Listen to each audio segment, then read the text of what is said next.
C'est la deuxième partie du journal Parler, messieurs et dames. C'est mon midi à la radio.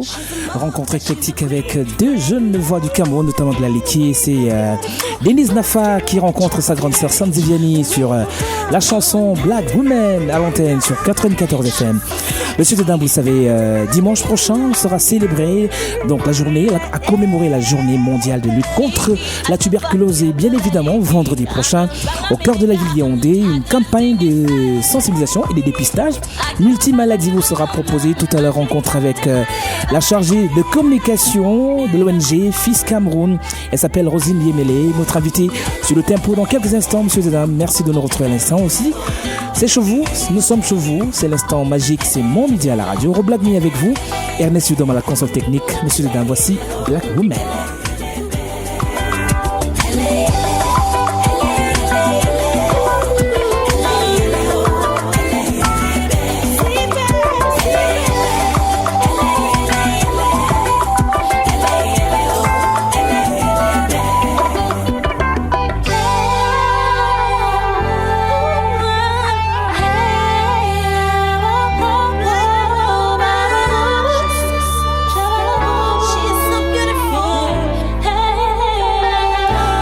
Rosine, bonjour.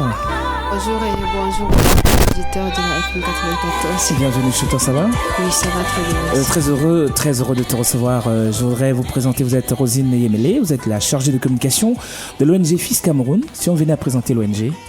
Disons que FIS Cameroun, c'est For Impact in Social Health, c'est FIS, à ne pas confondre avec FIS comme... Effectivement. Enfin, d'autres font souvent cette confusion-là. Donc, c'est FIS, For Impact in Social Health. C'est une ONG qui a déjà 28 ans au service de la santé communautaire au Cameroun et même avec des embranchements au-delà. Donc, nous faisons dans la lutte contre la tuberculose, le VIH et l'hépatite. Voilà, elle a évolué parce que rien ne commence par ONG, donc elle est ONG depuis 2020, mais sinon depuis sa création en 1996, elle est association, elle a commencé par le VIH et aujourd'hui c'est principalement la tuberculose qui est à la une. Au centre de vos activités. Exactement. Mais alors, ce qui est vrai, c'est que dimanche prochain, 24 mars prochain, effectivement, le monde entier va se joindre au Cameroun, ou alors c'est le Cameroun qui se joint à la communauté internationale pour célébrer, pour commémorer la journée mondiale consacrée à la tuberculose. Yes. Qu'est-ce qui est de manière précise fait au Cameroun? Il y a tellement de choses qui sont faites au Cameroun au niveau de la lutte contre la tuberculose. Nous avons le programme national de lutte contre la tuberculose qui est un acteur majeur, un acteur incontournable dans ce sens-là, qui fait tout pour que le taux de notification soit amélioré, qui se bat également au niveau de la sensibilisation, que l'information passe, que la population ait le maximum d'informations et même de formation, pourquoi pas. Nous avons la direction de la lutte contre les maladies, les épidémies et les pandémies également, qui fait un grand travail au niveau de la tuberculose, sans compter dans tous les acteurs, les acteurs de la société civile. Donc, par exemple, FIS qui, à son niveau, va amener sur le terrain des actions toujours pour lutter contre le problème de sous-notification, parce que même le ministre l'a rappelé tout à l'heure pour sa déclaration de presse, la sous-notification est encore l'une des barrières majeures. Donc il y a la sous-notification qui fait problème, le plaidoyer aussi qui fait problème. Ça aussi, il y a des acteurs comme FIS qui portent cela, c'est-à-dire faire le plaidoyer auprès des partenaires internationaux pour pouvoir booster le financement de la lutte contre la tuberculose. Mais alors, ce qui est vrai, c'est que vous êtes un partenaire étatique. Vous êtes, en tant qu'ONG, vous accompagnez les actions du ministère de la Santé publique. Et là, on va quand même s'arrêter sur les chiffres. Peut-être que vous les maîtrisez aussi, ou alors c'est le ministère de la Santé publique qui peut nous les communiquer? Normalement, c'est le PNLT, le Programme national de lutte contre la tuberculose, qui autorise à donner les chiffres. Mais je peux donner ce que le ministre de la Santé a donné lors de sa déclaration tout à l'heure, en parlant du moins en se basant sur les chiffres de l'OMS. Donc, il disait que nous avons à présent 154 personnes touchés pour 100 000 habitants. Donc ça, c'est les chiffres de 2022. Mais qu'en termes de décès, actuellement, nous sommes à 26 personnes pour 1000 habitants. 26 personnes pour 1000 habitants? Pour 100 000 habitants. Ça veut dire que la lutte, il y a quand même beaucoup de progrès. Oui, il y a beaucoup de progrès. Il y a beaucoup de progrès depuis 2021, effectivement. Mais ce thème, il est presque éternel. Yes, we can end tuberculosis.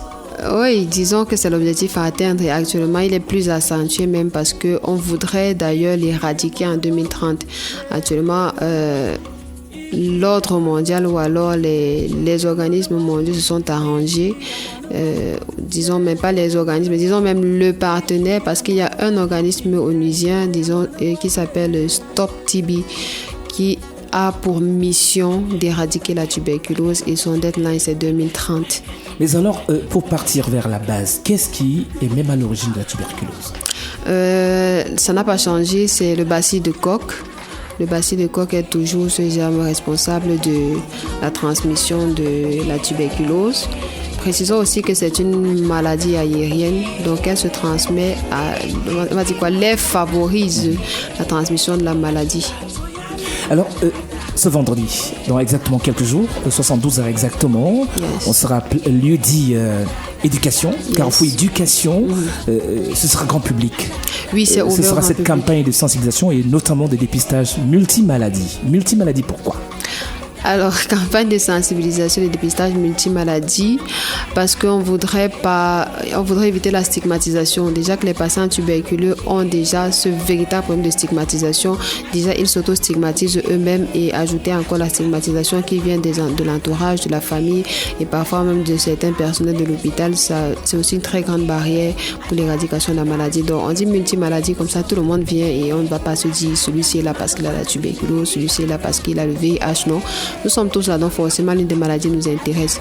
Donc comme tu as dit à l'entame, c'est une maladie, c'est une campagne de dépistage de multimaladies. Les maladies concernées sont donc la tuberculose, le VIH, les hépatites B et C, le diabète, l'hypertension. Donc toutes ces maladies, tous les intrants nécessaires pour le dépistage de ces différentes maladies sera disponible donc au niveau de la Direction nationale de lutte contre les maladies, les épidémies et les pandémies. Mais pour que tout le monde comprenne, c'est au Carrefour Éducation. Voilà, toute la journée de vendredi, donc à partir de 8h, une grosse équipe sera déployée de ce côté-là pour accueillir, pour animer, pour faire la sensibilisation, parce que c'est hyper important à l'heure où on parle d'éradiquer il faut être sensibilisé d'abord.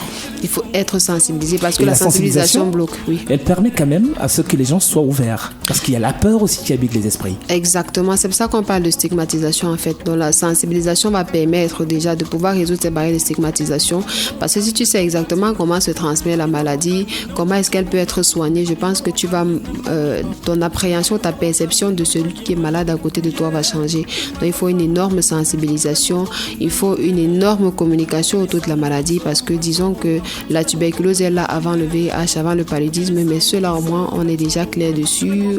Le financement il est presque bon, la communication elle est disons parfaite, mais au niveau de la tuberculose on a encore tellement de préjugés et d'a priori qui font en sorte que les malades eux-mêmes sont même un problème pour leur propre guérison. Alors, Rosine Yemelek, chargée de communication ONG FIS Cameroun, vous restez avec nous le temps bien sûr de parler, d'évoquer cette journée mondiale qui se célèbre dans le 24 prochain, notamment dimanche, celle qui commémore la tuberculose. Et d'ailleurs, le Cameroun ne sera pas en reste. Donc, vendredi, journée spéciale pour les Yaoundéens. On viendra voir si le Cameroun tout entier sera concerné par les autres villes. Mais on écoute un petit bout de musique, une musique portée par Julienne Effoy, une belle Camerounaise établie en Suisse, qui nous propose ici Man Femme extrait de son tout dernier album. C'est à l'antenne. C'est sur Mon Midi à la radio. Imana fama tinge, teben wa woman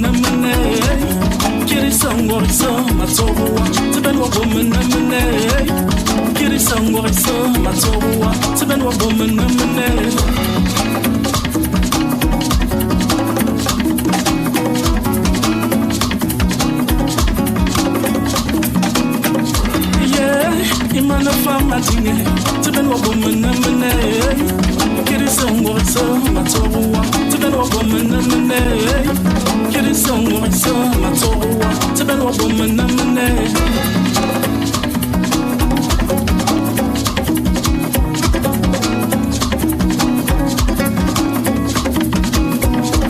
Yimwa Carmen no watinama, Yimwa Carmen no watoguma, Yimwa Carmen na manyaba. Carmen, no way, you know, yeah, Imana family, to the woman, and Elle est plurielle par ses expressions, oui. Julienne Foy, la Camerounaise, la belle Voxan, née en foule là-bas, établie depuis plus de 23 ans aujourd'hui en Suisse. D'ailleurs, où elle continue son petit bonhomme de chemin à servir à la culture africaine. D'ailleurs, elle est au Cameroun il n'y a pas longtemps, nous présenter sa toute dernière marque de bijoux. Ah oui, fabriquée en bois, et surtout nous présenter ce magnifique album et cette exposition photo rendant hommage à Corey Dengemo, son ami d'enfance et de toutes les routes. En tout cas, vous écoutez la chanson Man Femme à l'antenne sur 94 FM, un voyage qui nous conduit vers la tuberculose, puisqu'on en parle avec Rosine Yemele, chargée de communication de l'ONG Fils Cameroun. Oui, vendredi prochain, c'est la ville de Yaoundé qui profitera de cette campagne de sensibilisation et notamment des dépistage. Est-ce que les autres villes du Cameroun sont concernées? Alors, à mon niveau, je ne sais vraiment pas. Mais il y a peut-être d'autres endroits parce que comme nous travaillons en synergie avec les autres partenaires de la lutte contre la tuberculose, je sais qu'il y a aussi le programme national de lutte contre la tuberculose qui fait une campagne de sensibilisation et dépistage du côté de l'hôpital du district de Njongolo. Voilà, ça c'est le 21 et le 22. Donc nous avons dans la DELMEP aussi, dans la direction de lutte contre les maladies, les épidémies et pandémies, qui a aussi la campagne au niveau du Carrefour Éducation, comme je disais. Donc voilà les deux campagnes que je connais qui sont portées par le ministère Santé. Donc maintenant, je ne sais pas si les autres OSC dans les autres régions ont organisé des campagnes. Mais parlons de l'ONG Fils Cameroun, est-ce que vos activités vont s'arrêter uniquement ce jour-là ou alors qu'est-ce qui sera fait le jour dit? Alors le jour dit, c'est-à-dire le 24 dimanche, oui. Le 24, il y a la cérémonie de clôture parce que les activités de commémoration de la journée mondiale de lutte contre la tuberculose ont débuté depuis le 15, si j'ai bonne mémoire, parce il y avait un match de gala qui avait été organisé, handball et volley. Et donc, après ça, nous avons les descentes, nous avons les journées portes ouvertes au niveau du programme national de lutte contre la tuberculose. Nous avons les campagnes de sensibilisation et ça continue. Donc, dimanche étant l'apothéose, c'est la cérémonie de clôture. Et FIS va prendre part. Comme j'ai dit, nous sommes tous rassemblés pour vraiment faire poids, voilà, pour vraiment donner de la visibilité et plus de poids. Donc, le 24 mars, il y a une cérémonie de clôture qui aura lieu certainement au siège du PNLT au niveau de Mbala2. Et durant cette cérémonie même, il y aura des remises de prix. Je crois qu'il y a la meilleure FOSA, la meilleure formation sanitaire. Et il y a particulièrement le prix de la meilleure production médiatique qui va être remise parce qu'on a dans ce souci de vulgariser la tuberculose, mais aussi de comprendre les barrières au financement, les barrières à l'éradication de la maladie, lancer un concours qui s'achève ce vendredi, le concours de la meilleure production média, où il était question d'envoyer un article de presse écrite ou alors un magazine, un documentaire, un reportage, du moins quelque chose dans le format de la presse, soit papier, soit audiovisuel, qui répondent à la problématique du financement de la lutte contre la tuberculose au Cameroun. Donc les 3 meilleurs auront leur prix ce 24 mars. Et avant même, il y a une marche aussi samedi, voilà. Donc il y a une marche sportive, voilà, qui se fera samedi. Je crois on va du Minsanté à Olezoa, passant par le Carrefour Vogt, Mélène, école de police Tinga, Carrefour Bastos, Vallée Loncac, pour finir à Jamos. Voilà, je crois que j'ai maîtrisé le parcours en tête. Donc c'est un peu ça, l'itinéraire de samedi. Dans tous les cas, il n'y a pas tellement de bousculade au cœur de cette marche sportive. Alors, ce qui est vrai, c'est que mon plaidoyer reste toujours pour les populations villageoises, on va le dire ainsi, les plus reculées, parce que souvent elles sont comme isolées. On a toute l'impression que toute l'activité est centrée dans les métropoles. Est-ce que FIS peut rassurer les auditeurs de la FM, les membres à la radio, que si peut-être oui ou pas, ça a été fait, dans les prochaines activités, vous allez foncer plus loin là-bas, à Mindouro, je sais pas trop, à l'est profond? Je rassure avec assurance, vous allez me mettre la tautologie parce que actuellement, je vous ai dit, la tuberculose est la maladie phare à FIS. Nous avons 9 projets sur la tuberculose et parmi ces projets, il y a cette cible-là. Parce que l'avantage de FIS, c'est que l'un de nos domaines d'intervention, c'est la création de la demande. C'est-à-dire, on va aller sur le terrain, en résolvant un problème, on peut retrouver encore un autre problème, une autre problématique à résoudre, c'est-à-dire les barrières à chaque fois. Et effectivement, dans l'une de nos barrières, il y a ça. Il y a le fait de devoir toucher ce qu'on appelle les populations du dernier kilomètre, c'est-à-dire vraiment le fin fond des régions du Cameroun. vraiment le fin fond. Donc, ça, on va y arriver. Donc, on parlait des déplacés internes, des réfugiés. Et voilà. Donc, il y a un projet qui est spécifiquement pour cette cible-là. Le projet SELCH. Donc, il est spécifiquement pour cette cible-là. Et lui aussi, il démarre cette année 2024. Donc, certainement, on aura l'occasion de communiquer davantage dessus. Mais c'est garanti. Les populations des derniers kilomètres vont être touchés ou concernés par la lutte contre la tuberculose. Mais alors, si vous profitiez de cette antenne pour remercier la plupart de vos partenaires qui vous accompagnent dans vos activités. Alors, dans ce cas, je remercierai principalement le programme national de lutte contre la tuberculose parce que c'est à elle de valider, par exemple, nos données, c'est à elle de rassurer auprès des partenaires, auprès même du ministère de la Santé que ce que nous faisons est un travail de qualité et même auprès des partenaires externes. Voilà, donc je saluerai principalement la secrétaire permanente du programme national de lutte contre la tuberculose et toute son équipe. Je saluerai également la direction de lutte contre les maladies, les épidémies et les pandémies, la DELMEP, qui nous appuie aussi dans nos missions régaliennes. Je saluerai particulièrement Stop TB Partnership Cameroun qui nous appuie également, ainsi que TB People, l'association des survivants et patients de la tuberculose. Voilà, nous les accompagnons, mais en les accompagnant, nous aussi nous bénéficions parce que ça nous permet de pouvoir atteindre nos objectifs. Donc je saluerai également cette association-là avec sa PCA, Joséphine Manefoué, donc, et toute leur équipe et tous ces vaillants soldats qui sont là pour mettre de leur effort pour la lutte contre la tuberculose. Alors, Rosine Yemele, vendredi à partir de 8h le matin, le Carrefour Lieu-dit Éducation va arborer un nouvel habit, celui de la campagne sensibilisation au dépistage aux maladies. Yes. Et parmi ces maladies, la tuberculose, le VIH et l'hépatite, les hépatites. Tuberculose, VIH, hépatite B, hépatite C, diabète, hypertension. Oui, parce qu'il y aura les prises de glycémie et je crois que tout ça est gratuit. Donc j'invite massivement la population parce que déjà nous sommes tous concernés par ces maladies-là, vu le stress, vu l'alimentation, vu que nous subissons au quotidien. Donc ce serait bien de profiter d'une occasion. Pourtant nous sommes un pays très riche, donc disons que c'est peut-être les habitudes qui font problème. Là et n'importe quoi avec des mauvaises huiles et tout ça. Voilà, donc j'invite massivement la population parce que ce sera en même temps l'occasion aussi de s'amuser. Donc il y a des gadgets à gagner, des t-shirts, des polos, des stylos, des bracelets estampillés, parce que ça montrerait aussi que même si on n'est pas atteint de tuberculose, on soutient ces patients qui font la maladie. Donc en arborant peut-être le t-shirt qui appelle au plaidoyer, par exemple financer ma réponse à la tuberculose ou alors Fund My TB Response.